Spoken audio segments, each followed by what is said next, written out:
নমস্কার বন্ধুরা, আপনাদেরকে সকলকে শুভেচ্ছা জানিয়ে আজকের এই ভিডিওটি শুরু করছি।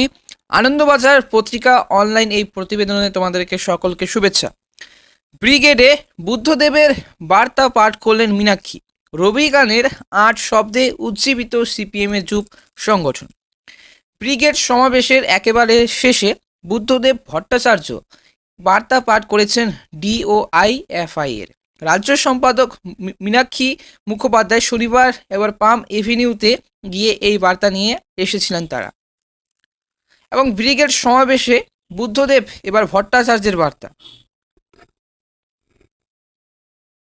ব্রিগেড সমাবেশের একেবারে শেষে বুদ্ধদেব ভট্টাচার্যের বার্তা পাঠ করেছিলেন।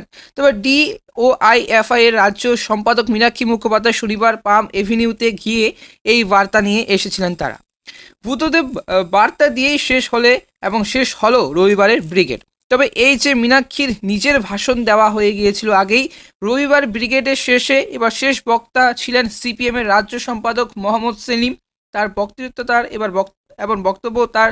বক্তব্যের পরেই কিন্তু সমাবেশ শেষ হবে বলে মনে করা হয়েছিল। কিন্তু সেলিম মঞ্চ থেকে নামার পরে আবার মঞ্চে ওঠেন মীনাক্ষী। ঘোষণা করা হয় তিনি বুদ্ধদেবের বার্তা পাঠ করবেন বলে। তবে মীনাক্ষী বলেন, কমরেড বুদ্ধদেব ভট্টাচার্য আমাদের ডিওআইএফআই সংগঠনের প্রতিষ্ঠা এবং প্রাক্তন সম্পাদক। তার বাড়িতে আমরা শনিবার গিয়েছিলাম, লড়াইয়ের চেয়ে উষ্ণতা নিয়েই ফিরেছি। ওর বার্তা উনি ওর স্ত্রীর এবং মেয়ের মাধ্যমে কিন্তু আমাদের কাছে পাঠিয়েছেন।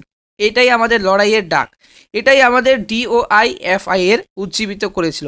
এরপর রবীন্দ্রনাথের একটি গানের 3টি লাইন পাঠ করেন মীনাক্ষী, যেখানে ডাক পড়ে জীবন মরণ ছড়ে আমরা প্রস্তুত।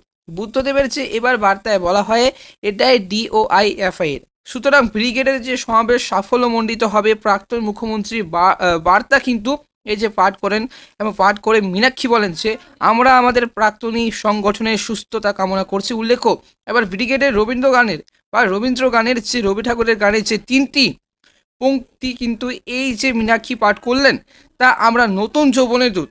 এবার যে গানটির অংশ, এই গান রবি ঠাকুরের তাসের দেশে নাটকে ব্যবহার করা হয়েছিল। শনিবার পাম এভিনিউতে কিন্তু বুদ্ধদেবের বাড়িতে গিয়েছিলেন মীনাক্ষীরা। তবে বেরিয়ে যান প্রাক্তন মুখ্যমন্ত্রী। ব্রিগেড সমাবেশের সাফল্য কামনা করেছেন। বড় এবং ভালো ব্রিগেড হবে বলে জানিয়েছেন। এরপর থেকেই মনে করা হচ্ছিল যে রবিবার ব্রিগেড বুদ্ধদেবের লিখিত আকারে কোনো বার্তা পাঠ করা হতে পারে। কিন্তু বুদ্ধদেব শেষবার ব্রিগেডে হাজির হয়েছিল যে 2019 সালে 3 ফেব্রুয়ারিতে। তার আগে থেকেই কিন্তু তিনি গৃহবন্দী। সেই সবাই কিন্তু পাম এভিনিউয়ের বাড়ি থেকে এসে মঞ্চের নিচে গাড়িতে কিন্তু বসেছিলেন বর্ষিয়ান সিপিএম নেতা। তবে এই যে নাকে লাগানো ছিল অক্সিজেনের নল।